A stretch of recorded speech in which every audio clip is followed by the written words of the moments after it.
Okay ဒီမှာကျွန်တော်သိတဲ့လူဘယ်နှယောက်ရှိလဲသိကြလားဟောသိကြတယ်တဲ့ဘယ်နှယောက်ရှိလဲသိမရှိဘူးနော်အဲ့ဒါဆိုရင်ဒီလိုခေါ်အောင်35နှစ်အောက်တွေလက်ထောင်ရအောင်အာမင်Amen လက်ချက်ပြန်ချအောင်ကျွန်တော်အမေရိကရောက်တာ35နှစ်ရှိသွားပြီလို့နော်ဆိုတော့35နှစ်ရှိသေးတဲ့လူကမမွေးသေးကြဘူးပေါ့နော်ဆိုတော့သိစားလည်းအကြောင်းမရှိဘူး Okay ဒါနဲ့ဒီမှာကျွန်တော်မေးချင်တယ် US ကိုသွားမယ်လို့ရည်ရွယ်တဲ့လူဘယ်နှယောက်ရှိလဲ Amen ယေရှုနာမနဲ့ကြိုဆိုပါ၏ Amen Australia သွားမယ်လူဘယ်နှယောက်ရှိလဲဟုတ်ပြီနေစတော့မယ်နော် Okay Australia နဲ့ US မဟုတ်တဲ့နိုင်ငံသွားမယ်လူရှိလားပြောပြမလားဘယ်နိုင်ငံလဲအကုန်လုံးနဲ့ရတဲ့နေရာနိုင်ငံသွားမယ်ပေါ့ဟုတ်ပြီဟုတ်ပြီ Okay တခုပြောမယ်နော်ဟာ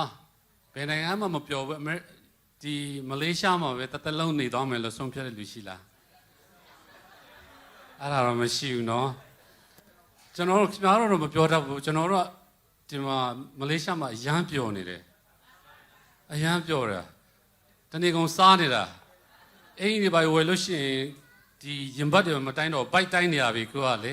အရန်စားတယ်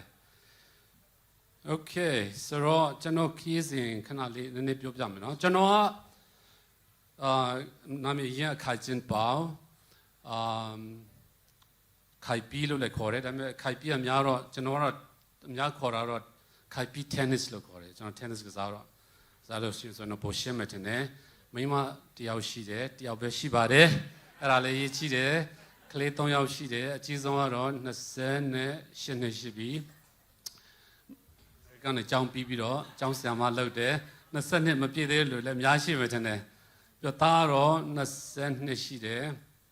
nursing ကျောင်းတက်နေတယ်မပြီးသေးဘူးသမီးငယ်ဆုံးလေးက20သူလည်းnursing ကျောင်းတက်နေပါတယ်လို့เนาะပြီးတော့ကျွန်တော်အမေ83နှစ်ရှိတယ်သူကကျွန်တော်နဲ့ပဲနေပါတယ်လို့ကျွန်တော်ပြောချင်တယ်လူမျိုးကဘာလူမျိုးလို့ထင်လဲ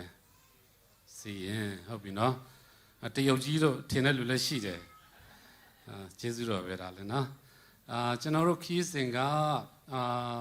ခုနပြောတဲ့အတိုင်းပဲကျွန်တော်တို့ကဒီ SPMC မယ်ရီလန်းပေါ့နော်ဆရာကျွန်ုံနဲ့ဆရာဇိုလေးကျွန်တော်တို့ဆရာနှစ်ပါးရှိတယ်ဆရာဇိုလေးကဟိုဘက်မှာစီးရင်အသင်းမှာသူတရားဟောဖို့ဖြစ်တဲ့အတွက်မလာနိုင်ဖြစ်တယ်သူလည်းကျွန်တော်နီးလောက်ချောတယ်ကျွန်တော်ခီးစဉ်တွေကဒီအမေရိကန်နေအောက်တိုဘာ23ရက်နေ့ထွက်လာတယ်ပြီးတော့ဆရာဒေးဗစ်လာစီပေါ့နော်ဒီချင်းမိုင်ရင်သွားတယ်အမှတနင်္ဂနွေနေ့အချိန်အဲ့ဒါဟိုသုံးဖို့ဖြစ်ပေမဲ့ဆရာဒေးဗစ်လာ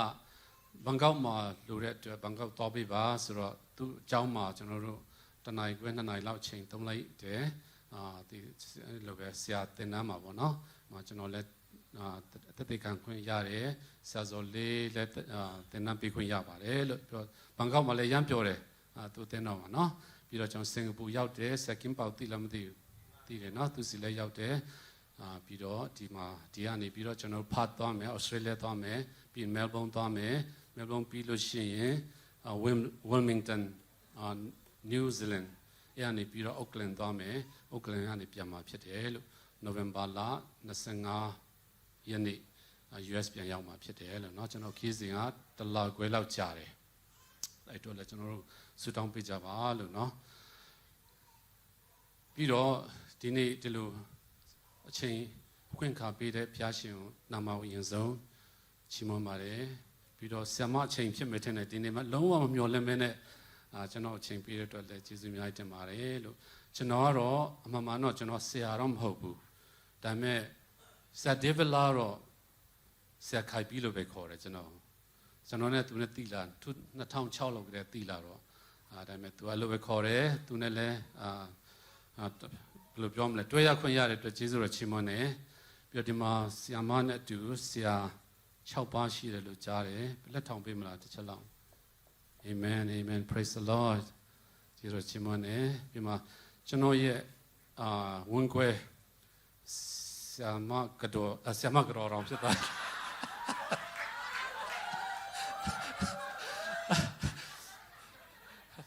ဆရာမယောက်ျားဆိုဘယ်လိုခေါ်မလဲဆရာရဲ့ယောက်ျားအဲ့လိုပဲနော်ဆရာဟုတ်ပူနဲ့ကကျွန်တော်တို့ကဝန်းခွဲတွေဖြစ်တယ်ကျွန်တော်အမေတွေမောင်နှမတွေပါနော်ဆိုတော့သူနဲ့လည်းမတွေ့တာ45နှစ်ရှိပြီဘသူ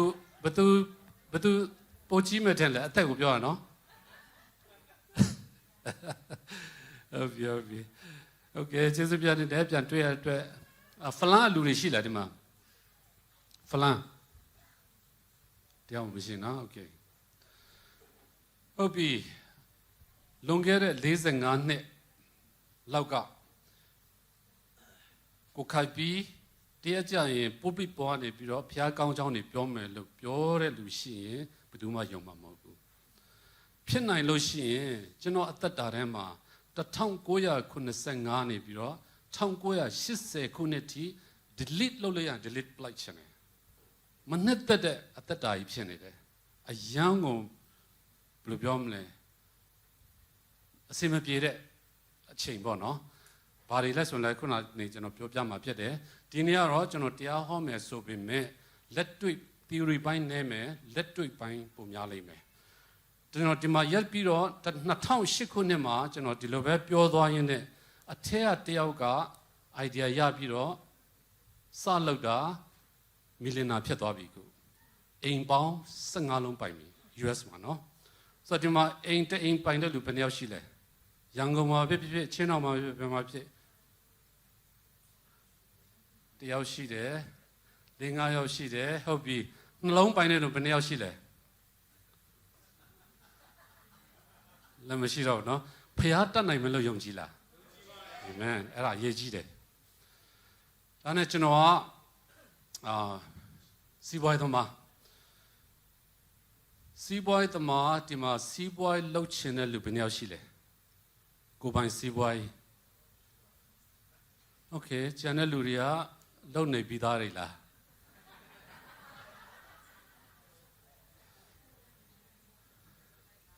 ဟုတ်ပြီကျွန်တော်တော့ပြောချင်တယ်အမေရိကလာတဲ့လူကိုကျွန်တော်ကြိုဆိုတယ်ဘန်ကောက်စင်ကာပူရောက်တယ်ဒီရောက်တယ်ကိုပိုင်စီးပွားရေးလုပ်ဖို့အတွက်အခက်အခဲအများကြီးရှိတယ်ကျွန်တော်တွေ့တယ်အမေရိကမှာခမားစူးစမ်းတယ်လို့ဖြစ်နိုင်တဲ့နိုင်ငံဖြစ်တယ်နော်ဒါပေမဲ့စူးစမ်းဖို့တော့လိုတယ်ပြင်းနေတော့တခြားနိုင်ငံသွားဒါပေမဲ့ US စူးစမ်းခြင်းတဲ့လူကတော့ US မှာခင်ဗျာတထေးဖြစ်မယ်မီလီနာဖြစ်မယ်ကျွန်တော်ပြောရဲတယ်ဟုတ်ပြီနော်Okay ဆိုတော့ဒီနေ့ကျွန်တော်ပြောမယ့်အချက်ကတော့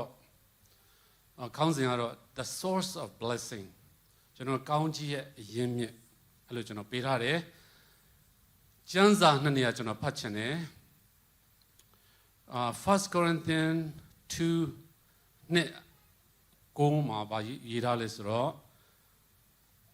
သို့တော်ကျမ်းစာ၌ရေးထားသည်နှင့်အညီဖျားသခင်သည်မိမိကိုချစ်သောသူတို့အတွက်မျက်စိဖြင့်မမြင်ဘူးသောအရာနားဖြင့်မကြားဘူးသောအရာလူဤစိတ်နှလုံး၌မတွေးမိဘူးသောအရာတို့ကိုပြင်ဆင်ထားတော်မူ၏မမြင်ဘူးသေးသောအရာမကြားဘူးသေးသောအရာတွေကိုဖခင်က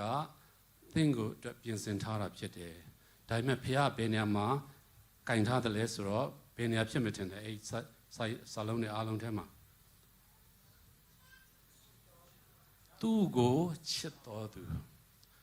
အဲ့ဒါဆိုရင် definition ကချစ်တယ်ဆိုတော့ဘာဘယ်လို definition ပေးမလဲချစ်တယ်ဆိုတော့ဘုရားကိုချစ်တယ်ဆိုရင်ပြောပြပါဆိုလို့ပြောရင်ဘယ်လိုပြောကြမလဲ definition စကားနားထောင်ဘုရားစကားဘယ်လိုနားထောင်မလဲ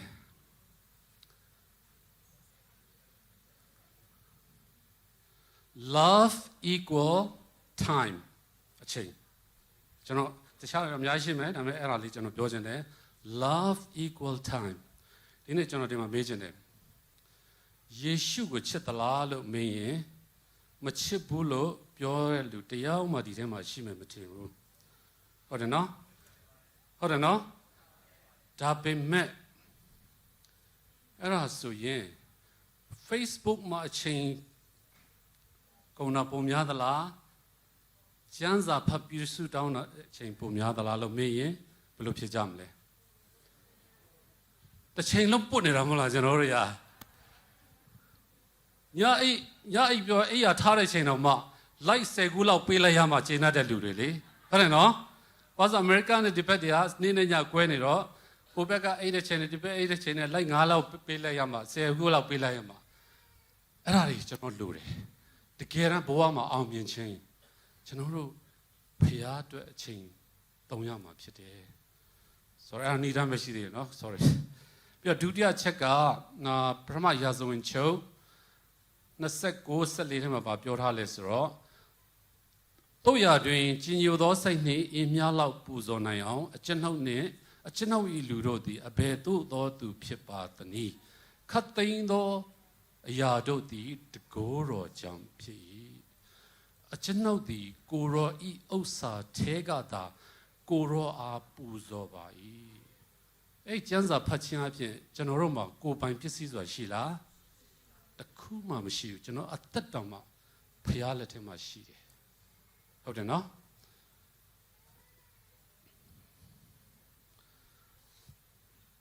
So, the who are there or John, say, requiring that you are pity. Believer, Niane, Kunazas Jane, Janzare Matuare, pray, suit down Jane, Donyane, Kunaset, the Jane, love, Chichimeta, Kuniane, Salaging to Yare, gift. Beganjin,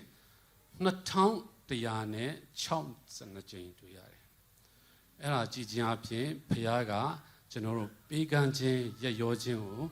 then Benera Pite, Sura, General Tuyabare. General Lobe, Beganjin, a party be pioine, Florida Yado Papiadolan Soro, General Lobe Pionere Chima, Imalitia Downy Bureau, Trotwabiro, Chirao Sound and Trotware. General Zagapione the chamber, a little Totora, General, same Mugambo, no? And a general too, a period chamber champion, Majiro, Babilo Pietolule, General Pure Zagari, Majum Padolula, 60 kind of the la, no mirror, more good, Sia Kai Bipura, Yamanere, Chamagas, Era, Trapiro, Chamaye, boyfriend, I don't a boyfriend, could have you no? Two Jama Tossera, say put a Poloma Tajum with idea, and a Jama Tossera. Tossura, no? Tossura. And then not the nature, General Era Florida, no? Not the nature, the Indiana, sorry, Battle Creek, my daughter, Michigan, ma. Era Nimali, two Piantuira, you like Javi. Emma, two general meeting. Ah, Belula, Saint Pierre. Ah, see, young Saint Pierre. A kuro, Seputu, Mabe, Biva Luram Piosiam Luro, a Judy Alon Legidovi. Kunale sia the Bapiona, Judy Gonuciam is only. That's a put whatever lepa, no rally. Congiria. And a general Chinga near to a general the Chuhariaro, Joe Alignment, no? General Fla, Chikuna, General Tonqua, Kunasangani, Kunase, she said, General Tantam, Neta Bulu, Piora, Balesro. General Fly out of Tonqua. Couldn't sell legal in my flying out there, Emma Nedira, or not Lida Lamdi. Emma General Samuel Yamaza Pime Chingu, General Balamadi, Tening in my bureau, Chownet of Yitwa Gujar. Yitwa Gujar, thinking I have Chowne. Ero, now today, Samuel Mimasa people, Twaro, Mimasa Pira Mania, Pibidavi, Lida no.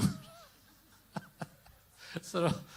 now, Bada, left him in number two of your General Piangane, General Pian, now Negaro, General Lida Mepian, the area, Zalar, Aaron de Sara. Flama, Yan Sojare, Piojare, General Tochome Piomino, Tia Solution, General Siagia. A little bit, Malima Lunos, the Assembly Shima, Jauma, Tonlea Laushide, Assembly Shima, General Miana Yakare, Jane Lonano, the Havemo, Lingaga. Dinner is a colon, the Lala Pone. And to Yapiro Saji Kubzahau, no? The Lushimala, the Kubzah Pede, two canny Kovabiro. Can't jail, too late. Ah, now, Yakan Oma Velo. And a net to our general Pong can be. Don't Mulio, Sia. Ah, main pinning Ania, a young kin at the Jenny. Now, Mimbolo, so Mamadiro. Ah, General. Go so many materially. အဲ့ဒါကိုကပဲဆရာကြီးကိုပြန်ချော့မလို့ဖြစ်နေအဲ့ဒီဘဝတွေစိတ်ကြောက်ရှူခဲ့တယ်ရက်တောက်ခဲ့တယ်ပျက်စီးခဲ့တယ်စိတ်ကြောက်ရှူတော့ကိုတယောက်တည်းရှူတာမဝတော့ဘာဖြစ်လဲဆိုတော့မိသားစုရဲ့စက်သားဟင်းထဲမှာထည့်ပြီးတော့ကိုမစားပြည့်ငြိမ်နေလိုက်တယ်အဲ့ညာဒီမှာတောက်ရလို့ရှိတယ်ကျွန်တော်သိတယ်အဲ့ညာဘယ်လိုဖြစ်လဲဆိုတော့မိသားစုတစ်စုလုံးကရည်ကြတယ်တစ်ချိန်လုံးရည်ကြတယ်ဂလိထိုးတာလည်းမဟုတ်ဘူးရည်ကြတော့ငါတို့တွေဒီညဘာဖြစ်နေကြလဲပေါ့အဲ့လောက်ဆိုးတာအဲ့နဲ့အဖေကဆုံးမလို့မရတော့ဘာဖြစ်လဲဆိုတော့ကျွန်တော်အိမ်မှာထောင်လေးထားပေးတယ်ထောင်လေးထားပဲတော့ပိတ်တယ်တော့ခတ်တယ်တော့ပါသူကရုံးကယူသွားလိုက်သေးတယ်ဆိုတော့ကျွန်တော်အမေကဘယ်လောက်တနာသူဖွင့်လို့မရဘူးအဲ့တော့တရက်ကြတော့သူကနေ့လည်စားဖို့ပြန်လာပြီးတော့ဖွင့်ပေးတယ်အတူစားကြတယ်ကျွန်တော်ခေါင်းပွားနေဆူတောင်းပေးတယ်သူတို့တွေငိုပြီးဆူတောင်းပေးတယ်ကျွန်တော်မမလုံးဝအဲ့လိုမားတယ်လို့လည်းမထင်ဘူးလေသူတို့တခုခုတော့လုံနေပြီပေါ့နော်အဲ့လိုထင်ခဲ့တယ်ဒါပေမဲ့မိဘတွေငိုရလောက်အောင်ကျွန်တော်ကဘာလုပ်လဲဆိုတော့အသိစိတ်လေးတော့ဝင်လာတယ်ဒါပေမဲ့ကျွန်တော်ပြောချင်တဲ့ချက်ပါလဲဆိုတော့ကျွန်တော်ဆုံးမလို့မရဘူးဒုတ်တယ်ဆိုရင်ချိန်လုံးဘာညာမဟုတ်တော့ဘူးဖလန်းလို့ဆိုရင် think တန်ပေါ့နော်ဟိုမီထိုးတဲ့ထင်းတယ်လေဒုတ်လောက်ကြီးတယ်အဲ့ဒါတကားနောက်မှာလည်းအကုန်လုံးရှိတယ်ကျွန်တော်ရိုက်ဖို့အတွက်ဒါပေမဲ့မရဘူးလုံးဝမရဘူးအဲ့နဲ့တရားကြတော့ဖြစ်လဲဆိုအဖေကပင်ပုံ table လုပ်ပြီးတယ်အိမ်မှာပင်ပုံ table လုပ်ပြီးတော့ကျွန်တော်ပင်ပုံစကစားကျွန်တော်တခုလုပ်ပြီးဆိုယူတဲ့အပိုင်းမှာရှိတယ်ပင်ပုံစကစားလာတော့အဲ့ထဲမှာမြုပ်သွားတယ်မြုပ်သွားတဲ့ခါကျတော့အဲ့လိုပျက်စီးမဲ့ဘိုင်းတွေစိတ်ကြောက်တောင်းမဲ့ဘိုင်းတွေအဲ့ဒါတွေကသူ့ပျောက်သွားတယ်ဘာလို့အားစားသမားတော်ခြင်းနဲ့တက်ခြင်းနဲ့ဆိုလို့ရှိရင်စိတ်ကြောက်မတော့ဘူးရက်မတော့ဘူးစိတ်လေးမတော့ဘူးဒါကတော့နေရမှာအဲ့ဒါလေးကိုကျွန်တော်ကင်ထားတယ်အဲ့မတော့အပေါင်းအသင်းလဲယော့သွားတယ်ကစားလာတယ်အဲ့ဒါကျွန်တော်ဒီမှာပြောချင်တာအချက်ကဘာလဲဆိုတော့ဒီမှာသားသမီးတွေမလိမ္မာတဲ့လူရှိလို့ရှိရင်ရိုက်နှိပ်ပြီးတော့ဆုံးမလို့ကောင်းလာမယ်မထင်နဲ့စဉ်းစားတာကိုပြောင်းပေးလိုက်ပါကိုမိမကိုယောက်ျားလည်းအဲ့လိုလုပ်လို့ရပါတယ်သူတို့အရက်တွေပါတောက်နေဆိုရင်သူတို့အရက်ကိုစိတ်ထဲမှာမတောက်ချင်တဲ့စိတ်ရှိအောင်ပျောက်သွားဖို့စိတ်ပြောင်းဖို့လိုတယ်ရိုက်နှက်လို့စူနေလို့သူတို့လည်းပြောင်းလဲချင်တာပဲမရဘူးအဲ့ဒါကြောင့်ကျွန်တော်ပြောချင်တဲ့ချက်ကအဲ့လိုမျိုးရှိလို့ရှိရင်သားသမီးတွေမှာရှိလို့ရှိရင်စိတ်ရတယ်စိတ်ပြောင်းဖို့လိုတယ်ပေါ့နော်အဲ့ဒါလေးကျွန်တော်ချက်ပြောချင်တယ်အဲ့နဲ့ကျွန်တော်ဘာဖြစ်လဲဆိုတော့ပင်ပွန်အရန်တော်တော့1980ခုနှစ်မှာမြို့နယ်ကျောင်းပေါင်းစုံ6မြို့နယ်ကျောင်းပေါင်းစုံဟာခါမှာလောက်ကြတယ်ကျွန်တော်ပထမရတယ်အသက်14နှစ်ပဲရှိသေးတယ်အငယ်ဆုံးကျောင်းသားပွဲတော့သွားတဲ့ထဲမှာအငယ်ဆုံးပထမရတယ်ဒုတိယရတယ်လားနှစ်မှတ်ပဲရတယ်အဲ့နဲ့ပြန်လာတော့ဖလားမြို့တစ်မျိုးလုံးကကျွန်တော်လာကြိုကြတယ်အဲ့တော့အဖေကဘာပြောလဲဆိုတော့သားကြောင့်အဖေလည်းနာမည်ကြီးနေပြီတဲ့အဲ့မှာကျွန်တော်အဖေကျွန်တော်ချီးမွမ်းတဲ့အရာအဲ့ဒါပထမဆုံးကြားတဲ့ချိန်ဖြစ်တယ်အရန်ချိုတယ်။အော်ငါတို့ဒီလိုလေးတွေအောင်မြင်မှုလေးရှိလို့ရှိရင်မိဘလည်းဝမ်းသာပါလားဆိုတာအသိတရားတော်ဝင်လာတယ်။ဒါမှဖြစ်ချင်တော့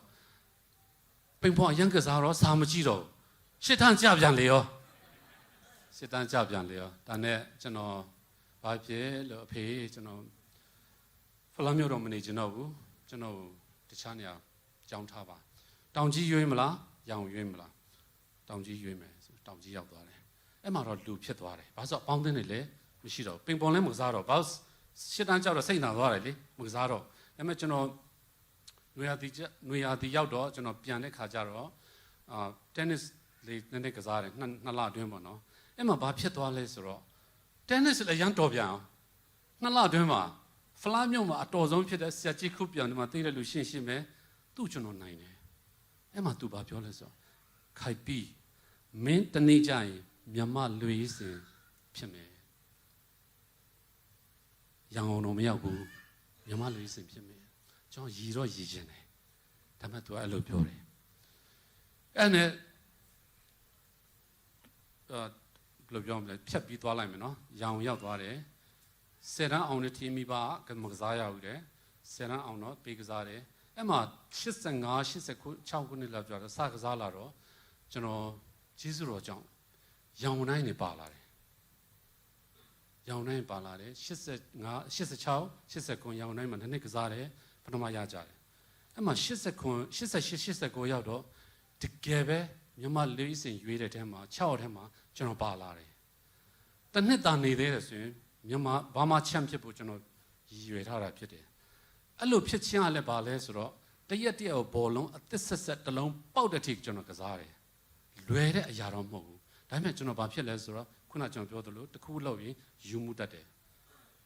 အဲ့နဲ့ကျွန်တော်60 under 16 18ကချန်ပီယံတွေကိုကျွန်တော်တို့နိုင်အောင်နိုင်ရမယ်ဆိုတဲ့စိတ်ကမွေးထားတယ်တကယ်လဲနိုင်တယ်သူတို့တွေကတက်လုံးကစားလာတာကျွန်တော်ဆယ်နာအောင်မကစားတယ်နိုင်တယ်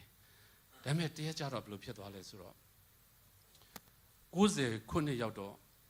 89 ရောက်88ရောက်တော့အမေရိကန်စစ်တပ်မှရောင်မနေတဲ့အမေရိကန်စစ်တပ်မှဘူမွေးဂျွန်ဟိတ်စမန်တော့သူကအမျိုးသမီးစေးရုံရောင်မှာတိကျလားမသိဘူးအိမ်သားမှာသူတို့အိမ်ရှိတယ်တက်နစ်ကွင်းရှိတယ်သူကငါ့စီမှာတက်နစ်ကွင်းရှိတယ်ကိုမောင်မြင့်ဆိုတော့ကျွန်တော်တကယ်ချင်းတက်သွားသူ့တင်ပေးတာပေါ့နော်ကိုမောင်မြင့်ကိုမြန်မာလေးစင်ကိုမောင်မြင့်ကိုမင်းတကယ်ချင်းလည်းမရှိဘူးလားငါတို့စီငါးစီမှာလည်းလာကစားလို့ရတယ်ဆိုတော့အဲ့မှာကျွန်တော်ရောက်သွားတယ်အဲ့နဲ့ကျွန်တော်တို့အဲ့မှာကစားရင်းနဲ့ကျိုးပိုးလည်းပေးစရာမလိုဘူးတင်းစ်ဘောလုံးလည်းအဲ့တုန်းကကျွန်တော်ခေတ်တုန်းကမြန်မာနိုင်ငံမှာတင်းနစ်ကစားနိုင်ဆိုတော့တထေးတွေပဲကျွန်တော်လည်းဘောလုံးမဝယ်နိုင်ဘူးလေဘောလုံးတစ်လုံးဝယ်မယ်တပူးဝယ်မယ်ဆိုရင်6ရက်လောက်စုရတယ်အဲ့ဘွားအဲ့နဲ့ဘုံမွေးစီရောက်တော့သူအကုန်လုံးဘောလုံးတွေအကုန်လုံးသူကအလကားပေးတယ်တင်းစ်ရက်ကပါပေးနောက်ဆုံးသူ့အိမ်မှာပဲစားတော့တယ်ကျွန်တော်တို့အိတ်လည်းအိတ်တယ်အဲ့နဲ့သူက1990ရောက်တော့လုံးဝမမျှော်လင့်မနဲ့မင်းတို့ငါအမေရိကပြန်တော့မယ်မင်းတို့အမေရိကကို visit နဲ့သွားခြင်းလားအလဲသွားခြင်းလားတဲ့မဖြစ်နိုင်တဲ့အရာစိတ်ကူးနဲ့တော့မတွေးဘူးတဲ့အရာခုနကျွန်တော်ကြမ်းပေါက်နော်ပြန်သတိရကြပါမတွေးဘူးတဲ့အရာပေါ်လာတယ်သူကသူကိုကြိုးစားလို့လည်းမဟုတ်သူကသူပေါ်လာတယ်အဲ့နဲ့ကျွန်တော်လည်းပြောလိုက်လို့ရှိရင်ဈေးပေါ်မယ်ပမာစိတ်ဓာတ်လေးပေါ့နော် yes လို့ပြောလိုက်ပြီးတော့မပြောဘူးဈေးပေါ်မယ်ထင်ပြီးတော့ဒီညတညလောက်စဉ်းစားပြစီအမှန်မှန်အရန်သွားချင်တာအိမ်ပြန်တော့ကျွန်တော်အိမ်လို့မရတော့ဟာငါဘာလို့ yes မပြောလိုက်တာလဲ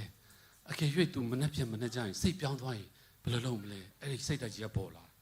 အဲ့နဲ့မနဲ့4နာရီထိုးတော့အိတ်တော့မအိတ်တော့သူချမ်းနဲ့စောင့်သူနိုးရတဲ့မိဘတွေနဲ့တိုင်ပင်ပြီးတော့ okay လို့ပြောတယ်လို့မိဘတွေလုံးဝမတိုင်ပင်ဘူး okay လို့ပြောတယ်လို့ဟုတ်ပြီအဲ့ဒါဆိုရင်ကအမှတခုပြောချင်သေးတာ तू ကကိုကာကိုလာအနီရောင်လေးလေအဲ့ဒါလေး तू တပူးပေးတယ်အဲ့ဒါကျွန်တော်ကရမ်းလှတော့လေတောက်မှအားနာတယ်အားနာတော့ကျွန်တော်အိတ်ထဲမှာဒါလေးထည့်ပြီးအိမ်ယူသွားတယ်အိမ်ယူသွားပြီးကျွန်တော်မောင်နှမ6ယောက်အဖေနဲ့အမေနဲ့10ယောက်အဲ့မှာခွက်လေးတွေထားပေးတယ်ထားပေးပြီးတော့မိဘတွေကမေးတော့ဘာလုပ်မလို့လဲငါတို့ရက်မတော့ဘူးနော်တဲ့ဟာမဟုတ်ဘူးလားထားပြီး10ခွက်ထားပြီးအိတ်ထဲနဲ့ဒါလေးကိုကာကိုလာပလီကြီးပြီးဖောက်ရတေချာဖောက်ပြီးတော့ဒီလိုလေးထည့်ပြီးတယ်ဒီလိုလေးထည့်ပြီး10ခွက်နော်အဲ့ဒါအမေရိကလာတဲ့ကိုကာကိုလာလို့ခေါ်တယ်လို့ဟုတ်လားမေးကြည့်ရအောင်ဆိုအဲ့ဒါပထမဆုံးကိုကာကိုလာတောက်တဲ့ချိန်ဖြစ်တယ်အာမင်အခုဆိုရင်တောက်တောင်းမတောက်ချင်တော့ဘုရားကောင်းမြတ်တယ်နော်အဲ့နဲ့ကျွန်တော်ဘုံမူကြီးကငါဗီဇာပိုင်းတာဝန်ယူမယ်ပြီးတော့ passport ပိုင်းတာဝန်ယူဗီဇာ section ရောက်တော့ကျွန်တော်4ယောက်ဖြစ်သွားတယ်အဲ့မှာတော့4ယောက်ကျွန်တော်ထိုင်ပြီးတော့ဗီဇာ interview လုပ်တယ်လို့မိုးစမူကြီးနဲ့အဲ့ဒါမင်းတို့နော်ငါဗီဇာပေးမယ်ပြန်လာရမယ်နော်ဟုတ်ကဲ့ပြန်လာမယ်ဆိုတော့မသိကြတော့မျက်မှန်မတည်လို့လောက်လိုက်သေးတယ်မင်းတို့နော်ပြန်လာမယ်နော်ပြန်လာမယ်အခုတည်းတရားမှမပြန်သေးဘူး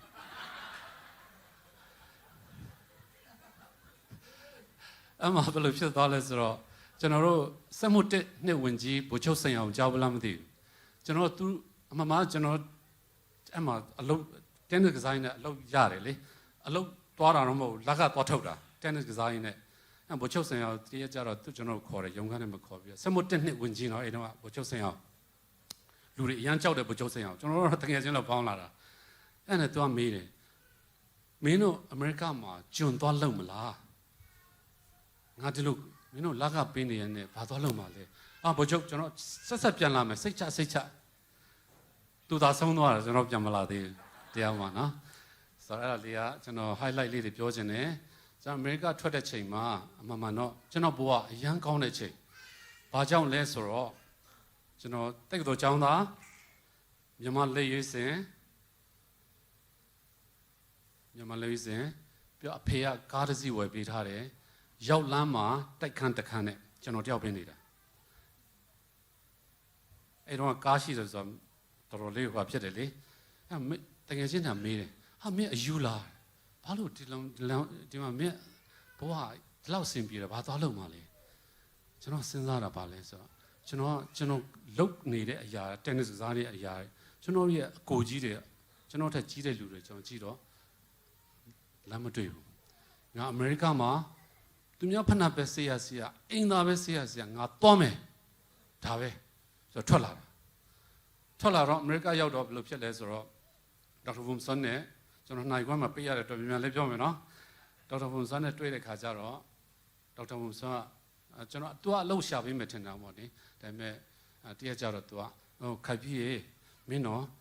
အလုပ်မရှာဘူးဆိုရင်တော့မင်းဟိုအလုပ်ကလာရှာမှာမဟုတ်ဘူးတဲ့မင်းအလုပ်မရှာဘူးဆိုတော့အလုပ်ကမင်းကိုရှာမှာမဟုတ်ဘူးနော်တဲ့ဒီမှာလည်းကျွန်တော်ပြောချင်တဲ့ချက်ကပါလဲဆိုတော့ဒီနိုင်ငံရောက်နေပြီဆိုလို့ရှိရင်ဘသူကိုမှအာမကိုပါနဲ့ကိုအားကိုပါဖျားအားကိုပါလူချင်းအားကိုတာ very limited နောက်ဆုံးကြတော့စိတ်ဆိုးစရာစိတ်ညစ်စရာပဲပေါ်တယ်အဲဒါကြောင့်ကိုအားကိုပါဖျားအားကိုပါကျွန်တော်အိမ်နေရတော့အရန်ရင်နာတယ်ဒါပေမဲ့ကျွန်တော်လူအမေရိကမှာလူဖြစ်တဲ့နေ့လို့ကျွန်တော်သတ်မှတ်ထားတဲ့နေ့ဖြစ်တယ်လို့ကျွန်တော်ပြောချင်တယ်နော်အဲ့ဒါနဲ့ကျွန်တော်အလုပ်ရှာရင်းနဲ့ရသွားတယ်အဲ့ဒါလေးနည်းနည်းပြောပြမယ်နော်အလုပ်ရတော့ကျွန်တော်လည်းအလုပ်ရှာရဆိုတော့ဒီလိုပဲမသိဘူးလေကားလည်းမမောင်းဘူးဆိုတော့လမ်းသွားပြီး9မိုင်ရောက်တော့မော်ကြီးတစ်ခုရောက်သွားတယ်ကျွန်တော်ကြည့်တော့ကျွန်တော်လှုပ်လို့ရမယ့်ဟာတွေလည်းကျွန်တော်မတွေ့ဘူးကြည့်ပြဒါပေမဲ့ဘာကာကင်းတိလားဒီမှာရှိလားဘာကာကင်းမရှိရနော်အဲ့တော့ကျွန်တော်ဒီလိုချောင်းကြည့်တဲ့ခါကျတော့သူတို့လှုပ်တဲ့ပုံစံကျွန်တော်နည်းနည်းကျွန်တော်နဲ့အဆင်ပြေမယ်ထင်တယ်လေအဲ့ဒါကျွန်တော်ကဝင်သွားပြီးတော့ I want job ဆိုအမေမကြီးထွက်လာ manager ထွက်လာပြီးတော့ form ဖြည့်ခင်တယ်ကျွန်တော်လည်းဖြည့်တယ်ဖြည့်ပြီးပြန်ပြီးတော့ तू က form မကြည့်ပြီးအရန်ရည်ချင်တာရည်ချင်လုံးလို့ကျွန်တော်ရှေ့မှာရည်ရမှာအားနာလို့ तू ရုံခန်းထဲသွားပြီးတော့အာရပါရရည်ပြီးတော့ပြန်ထွက်လာတယ်ရက်ဆက်တယ်ကျွန်တော်တော့ကြောင်နေတာပေါ့နော်အဲ့လိုဖြစ်နေတာအဲ့နဲ့ तू က you are hired ဟာအဲ့ဒါမဲ့ तू ရည်တဲ့အရာပါလဲဆိုတော့ form ထဲမှာ special skills ဆိုတာရှိတယ်ဒီဘာကခင်းနဲ့ပတ်သက်ပြီးတော့မင်းမှာဘာထူးချွန်မှုအတတ်တွေပညာတွေရှိတယ်လဲဆိုတော့မေးတာကျွန်တော်အဲ့ဒါမေးတယ်မထင်ဘူးကျွန်တော်တတ်တာဆိုလို့ tennis ကစားတာပဲရှိတယ် tennis လို့ပြေးလိုက်တာအလောက်ကရလေရောချက်ချင်းပဲအလုပ်ရတယ်တနိုင်၄ချက်အဲ့မှာကျွန်တော်အလုပ်ကအဲ့တော့အားကစားသမားရန်ထွာဖြစ်တယ်လေအဲ့မှာကျွန်တော်အလုပ်ကစီပူထဲမှာအာလူကျော် French fry အာလူကျော်ထည့်ပြီးတော့4မိနစ်တလို့စောင့်ရတယ်ပြင်းတာဗောတနေကုန်အဲ့နဲ့ကျွန်တော်မန်နေဂျာမေးတယ် I'm boring give me more အဲ့ဒါရှိမှမထင်ဘူးလေ give me more work လို့အဲ့နဲ့သူကျွန်တော်ဘေးကလို့ file လုပ်လိုက်တယ်ထုတ်လိုက်အဲ့ဒါကျွန်တော်2နေရဖြစ်သွားတယ်ဒီလိုလေးတော့ဖြစ်သွားတာပါနော်ဒီလိုလေးတော့ဖြစ်သွားတယ်အဲ့မှာလှုပ်ရင်းနဲ့နောက်ကျတော့ကျွန်တော်အဲ့ဒါလည်းပြင်းသေးတယ်အားစားသမားလေဆိုတော့ကျွန်တော်ရမ်းပြင်းသေးတယ်လို့ဆိုတော့ဘေးကလူပါ file လုပ်လိုက်တယ်အဲ့ kitchen တစ်ခုလုံးကကျွန်တော်ဖြစ်သွားတယ်3ယောက်စာအဲ့မှာတော့လေသိတဲ့အတိုင်းပဲစားတော့ဆိုင်တွေကမနေ့ညနေ9နာရီနဲ့9နာရီလောက်ထိဆိုရင်ရမ်းပြီးစီတယ်လေအဲ့မှာတော့လေဟာဒီလိုဖြစ်နေဒီလိုဖြစ်နေတာအဲ့နဲ့ကျွန်တော်ဖင်ပါလေအရင်တော့ဆိုရင်ထွာလေးရှိပါတယ်ဒါပေမဲ့4လလောက်လှုပ်တော့လေဖင်မကောင်ရှူးသွားဤစရာလေးပေါ့နော်အမေရိကမှာရောက်တဲ့လူလဲအကြောင်းပြီးတော့ကျွန်တော်ပြောချင်တဲ့ချက်ကဖះကျွန်တော်နဲ့အတူရှိတာကျွန်တော်ပြောချင်တဲ့ချက်ကအမေရိကရောက်တော့ကျွန်တော်တို့ social security ရှောက်တယ်ဒီမှာတော့မှတ်ပုံတင်လို့ခေါ်တာပေါ့မှတ်ပုံတင်နံပါတ်ပေါ့နော်အဲ့မှာကျွန်တော်ရှောက်တဲ့ချိန်မှာဘယ်လိုဖြစ်လဲဆိုတော့အဲ့ဒီမှတ်ပုံတင်ကပ်ပြားပေါ်မှာအလုတ်မလုတ်ရဘူးဆိုတာပါမလာဘူး အရန်ထူးဆန်းတယ်အခုထိကျွန်တော်အဲ့ဒါနားမလဲဘူးဘာလို့လဲမသိဘူးအဲ့တော့ထွက်ကြတဲ့ကကျွန်တော်စပြီးတော့အလုပ်လုပ်ရတယ်ဝတ်ပါမမရှိဘူးဒါပေမဲ့အဲ့ဒါအလုံးမလုပ်ရဘူးလို့အခုထိအဲ့ဒါနဲ့ပဲကျွန်တော်အလုပ်လုပ်သွားတာကျွန်တော်တကယ်ချင်းလျှောက်တယ်အလုံးမလုပ်ပါဘူးဆိုပါလာတယ်နှစ်ယောက်နော်အတူလျှောက်တာမဖြစ်နိုင်တဲ့အရာတွေမမြင်ဘူးတဲ့အရာတွေမကြားဘူးတဲ့အရာတွေဘုရားဖြစ်စေတယ်အာမင်အဲ့မှာကျွန်တော်ချက်ချင်းအလုပ်လုပ်ရတယ်အလုပ်လုပ်ရဆိုအလုပ်တော့လုပ်ကြတာပဲလေ text ပေးလို့ရတယ်တရားဝင်လုပ်ပိုင်ခွင့်ရှိတယ်အဲ့မှာကျွန်တော်ဒီခုတ်ဆုပ်ချုပ်တဲ့စိတ်ယုံရောက်သွားပြီးတော့အဲ့မှာတော့6ချက်ဖြစ်သွားတယ်လကရတာတော့မလေအားနာတယ်အရန်လွယ်လို့နောက်မှပေးလိုက်ရပါတယ်အဲ့လိုတော့ပြောချင်စိတ်ပေါက်လာတယ်အဲ့တရားကြတော့ကျွန်တော် cafeteria မှာထိုင်ပြီးတော့ဒီလိုထိုင်ပြီးတော့နေအဖိုးကြီးတယောက်ကကျွန်တော်ဘေးမှာလာကတ်လာကျွန်တော်လည်းအင်္ဂလိပ်စကားနည်းနည်းလေးဟိုဖြစ်တယ်လေရေးလေသုံးလို့တိတ်မရသေးဘူးဆိုတော့ကျွန်တော်ဟိုဘက်နည်းနည်းရှိဟိုဘက်နည်းနည်းရှိနောက်ဆုံးကျတောင်းရောက်သွားတယ်တောင်းရောက်သွားပြီးတော့သူကျွန်တော်နဲ့ကတ်လာပြီးတော့မင်းဘယ်လာလဲအကုန်မင်းကအရန်ဆက်ဆူတယ်အဲ့ဖိုးကြီးလေအဲ့နဲ့ကျွန်တော်လည်းအရန်စိတ်ဆိုးတာအဲ့ခင်ဗျားရောဘယ်သူလဲဆိုငါကဒီ company owner ပါတဲ့ဟာအဲ့နဲ့ကျွန်တော်ချက်ချင်းလေးလက်တွေပဲပိုက်သွားတယ်ဒီလိုပြတ်သွားတယ်ဟုတ်လားအဲ့ဒါများပြုံးနေအဲ့နဲ့ကျွန်တော်ခေါင်းထဲမှာဝင်လာတာ green card I want to stay in US can you help me apply green card green card ကျွန်တော် US မှာနေခြင်းနဲ့ green card ကူညီပေးနိုင်မလားမင်းတကယ်နေခြင်းလားဘာလုပ်မလဲကျောင်းတက်မယ်အကုန်လုံးပြီးအဲ့ဒါတစ်ချက်ပဲကျွန်တော်အခုစဉ်းစားကြည့်တော့လေအဲ့လူကလေခေါင်းဝင်သားဖြစ်လိမ့်မယ်လို့ထင်တယ်တခါမှလည်းသူနဲ့လည်းထမင်းစားတဲ့ချိန်မရှိတော့10နှစ်လောက်တယ်ကျွန်တော်အဲ့စက်ရုံမှာတခါမှလည်းသူထမင်းစားတာလည်းမရှိတော့အဲ့မှာကျွန်တော်2နှစ်လောက်သက်စောင့်ရတယ်ဘာလို့ skill level နဲ့မလို့3နှစ်မြောက်မှာကျွန်တော် green card ရတယ် green card ရတော့ကျွန်တော်2နိုင်ခွင့်ရတော့နေရက်လိုက်မယ်နော် green card ရတော့ဘယ်လိုဖြစ်လဲsorry green card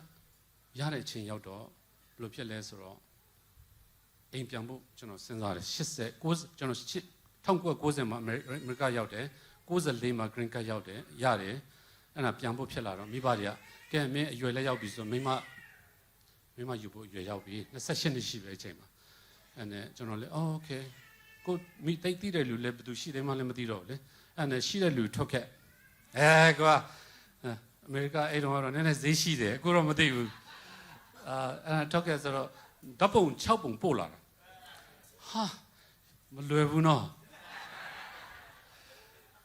ဟာနဲ့ဓာတ်ပုံကြီးကြည့်ပြီးတော့တခုဟိုဘက်ထားလိုက်ဒီဘက်တခုထားလိုက်ပဲတယောက်ရွေးမလဲမျက်လုံးစုပ်ပြတကယ်ဘာလောက်လိုက်သေးတယ်ကျန်းစာကြီးဖတ်အမျိုးစုံဒါပေမဲ့ဝိညာဉ်တော်ကလည်းပေါ်ပြတယ်အာမင်ကျွန်တော်အငယ်ဆုံးလေးတွေကိုရွေးလိုက်တော့အဲ့ဒါအခုကျွန်တော်မိမအဲ့ဒါဖြစ်နေတယ်ဒါပေမဲ့ကျွန်တော်ပြောချင်တဲ့ချက်ပါလဲဆိုတော့မင်္ဂလာဆောင်တဲ့နေ့မှာ1994တုန်းကမော်ဘီမှာကျန်းစာတင်တန်းမှာကျွန်တော်က18နှစ်သူက8နှစ်10နှစ်กว่าတယ်ကျွန်တော်တို့အဲ့မှာကျန်းစာတင်တန်းမှာသူကကျွန်တော်ပကံလေးလာဆေးပြီးတယ်ညနေဘက်လမ်းလျှောက်ရင်သူလိုက်လာတယ်အဲ့ဒါလူရှိသူရှိမှာနင်ကြီးလာလို့ရှိရင်နင်ကငါယူမယ်လို့ပြောလိုက်တဲ့တယောက်ဖြစ်နေတယ်အာမင်လူပြိုတယ်နော်ကြားတယ်နော် prophecy okay ခြိုက်တဲ့လူရှိရင်ပြောပါဖျားတောင်းယူသွားလိုက်မယ်အာမင်အဲ့နဲ့ကျွန်တော်လည်းယူပြီးတော့ကျွန်တော်ခေါ်လို့ရောက်လာတာမဟုတ်ဘူး2လကြာတော့ဖျားစီစဉ်ပေးတာဖျားပဲတောင်းယူသွားတယ်ဆိုတာလေ2လကြာတော့ green card ပေါက်တယ်သူ green card နဲ့ရောက်လာတာကျွန်တော်ခေါ်လို့ရောက်လာတာမဟုတ်ဘူးဖျား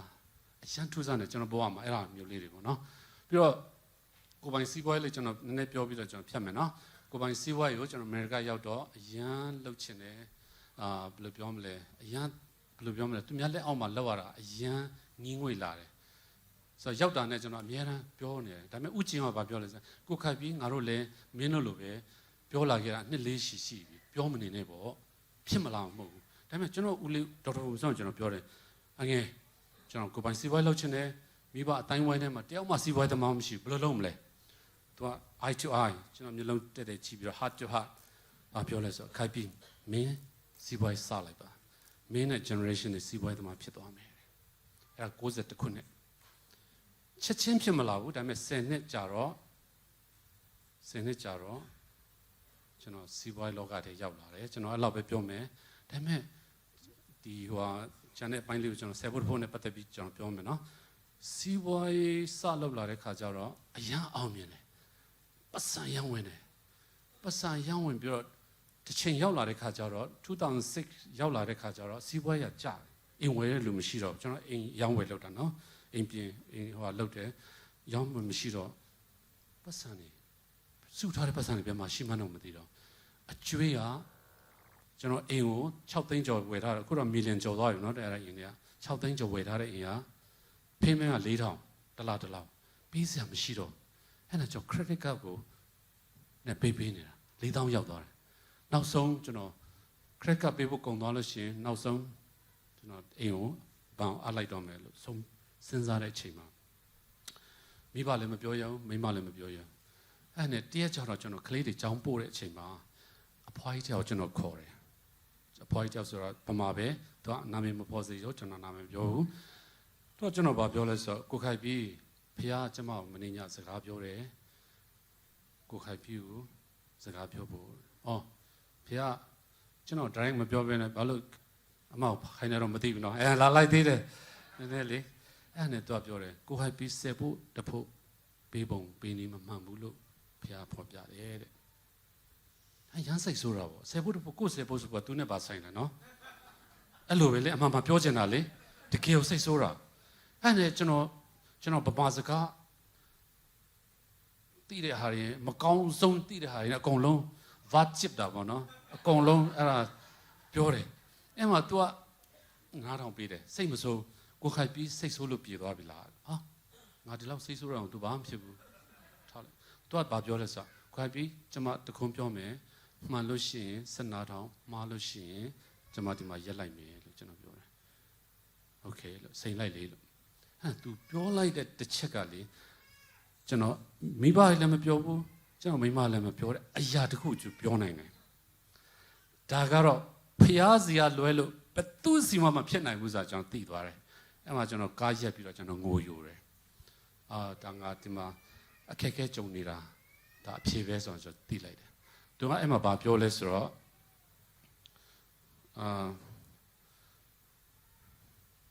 သူကအဲ့မှာဘာပြောလဲဆိုတော့ကိုခိုင်ပြီးဆယ်ဖို့တဖို့ကိုခိုင်ပြီးဘယ်မှာအတင်းတော်မှာပေါဝင်လဲဆိုတော့ကျွန်မမသိဘူးဒါပေမဲ့ကိုခိုင်ပြီးဆယ်ဖို့တဖို့ဖျားပါဝင်တဲ့အသင်းတော်ပေါ်မှာအသင်းမှာ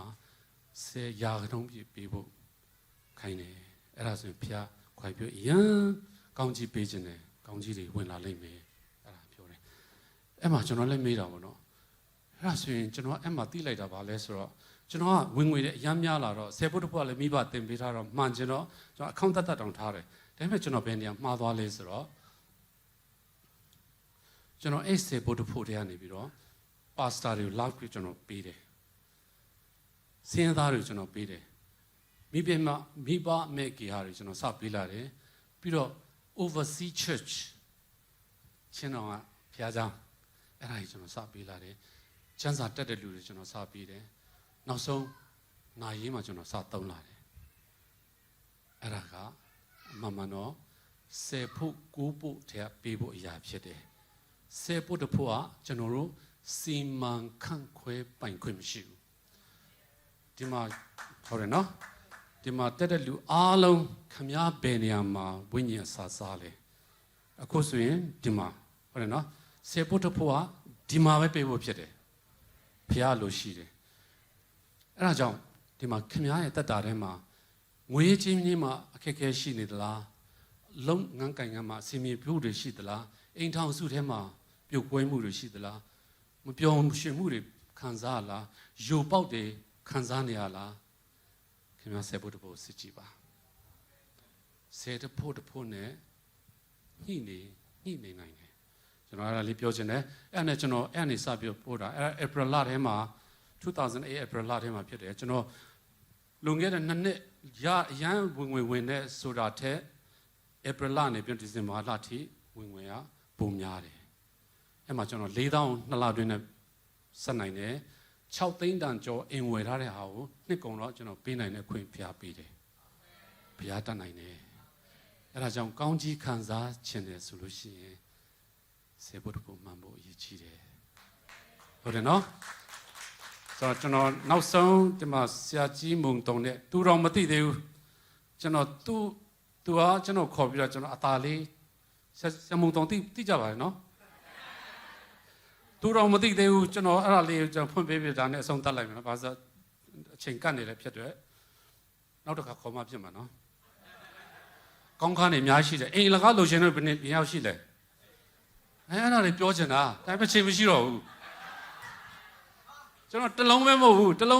အိမ်နဲ့အများကြီးကျွန်တော်လကားရတယ်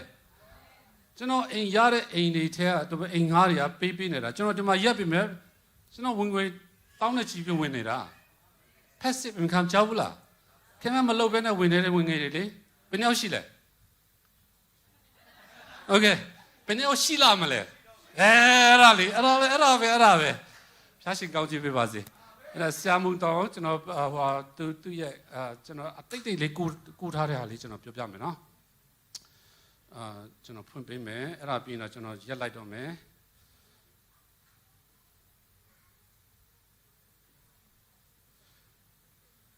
2013စက်တင်ဘာ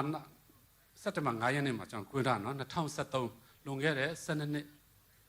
ဟုတ်တယ်နော်အဲ့တော့โอเคနားထောင်မယ်နော်ရှင်းလို့ဖြစ်နေကျွန်တော်ဖွင့်နေမယ်နော်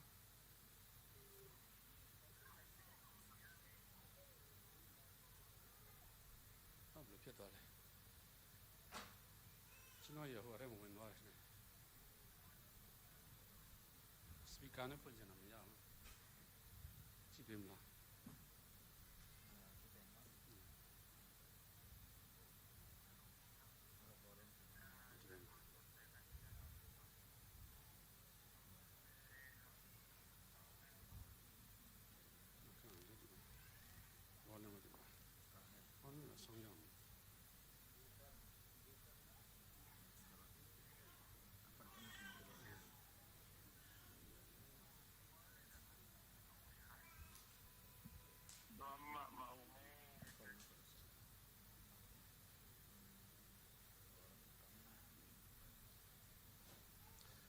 ဖြစ်တယ်ဝိညာဉ်တော်လည်းနှောက်ရှက်တယ်နော်သိတယ်နော်အဲ့ဒါတွေကဝိညာဉ်တော်ဆိုဖရှင်တော်ဝိညာဉ်တော်မဟုတ်ဘူးနော်နောက်တစ်ယောက်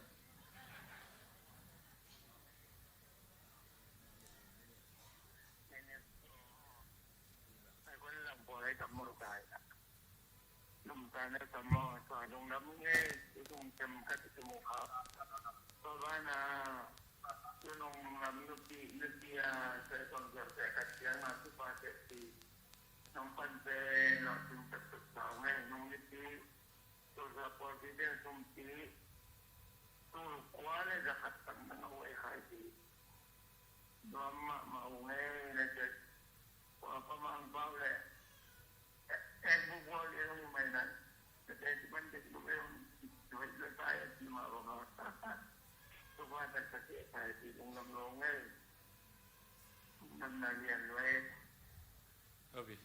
ရှင်းလို့ပြောတော့ကျွန်တော်ပြောမယ်နော်သူအဲ့မှာကျွန်တော်ကအိမ်သာဒီဇိုင်းဆွဲဖို့သွားတာတော့တက်တည်ခံဖို့အချိန်ပေးတယ်ကျွန်တော်တက်တည်ခံလိုက်တယ်အဲ့ချိန်မှာသူပေးလိုက်တဲ့ message ကသူတို့အဲ့ကျွန်တော်စေဖို့တဖို့အကြောင်းပြောတဲ့နောက်တစ်ပတ်မှာသူတို့ဝင်ငွေက1000နီးပါးရတယ်တဲ့မရဘူးတဲ့ကြာနော်အဲ့ဒါ2013နော်မနှစ်က homecoming မှာကျွန်တော်သွားတယ်သူတို့ထိုက်ကြီးပဲဒေါ်လာ3,2500ရတယ်ဒါတွေအားလုံးကစေဖို့တဖို့ဆရာကြီးဆိုရင်ဘယ်လောက်ထိဟိုဖြစ်လဲဆိုတော့သူကိုယ်တိုင်စေဖို့တဖို့ထဲတယ်ဒါတွေကကောင်းကြီးတယ်ဟုတ်တယ်နော်ဒါနဲ့ဒီဆရာမတွေအတွက်လုံးဝသွားအဲ့လိုမယူဆနဲ့ကိုယ့်ရဲ့ကောင်းကြီးအတွက်ဖြစ်တယ်ဆိုတော့ခံယူပါကျွန်တော်ဒီမှာပြောရတယ်ပြီးမယ်တော့ထင်တယ်အဲ့လိုမျိုးစိတ်ထဲမှာချင်းအောင်ပို့မယ်ဟိုပို့မယ်ဒီမှာအဲ့လိုစဉ်းစားလို့ရှိရင်စမ်းကြည့်ပါ6လအတွင်းခင်ဗျာတက်တာမပြောင်းလဲဆိုရင်ကျွန်တော်ရုပ်ပေးမယ်အဲ့လောက်ထိတောင်ကျွန်တော်ပြောရတယ်ဟုတ်တယ်နော်โอเคနောက်ဆုံးတော့ကျွန်တော်ဒီမျက်စိဖြင့်မမြင်ဘူးသေးတော့အရာ နာဖြစ်မကြားဘူးတဲ့တော့စိတ်နှလုံးတော်မဟုတ်တော့လက်နဲ့မထီဘူးတဲ့တော့ရာခြေထောက်နဲ့မနှင်းဘူးသေးတော့အရာအမေရိကလားအော်စီလားကောင်းကြီးတွေအားလုံးကိုဖျားတဲ့နဲ့တိမိသားစုအတွက်ထားပေးသားတော့အရာဖြစ်တယ်ကျွန်တော်တို့ဘက်ကလှုပ်ဖို့ကပါလဲသူ့ကိုချစ်ဖို့ချစ်တယ်ဆိုတာအချိန်ပေးဖို့ဖြစ်တယ်ရောက်စီတိုင်းဖျားရှင်ကောင်းချီးပေးပါစေ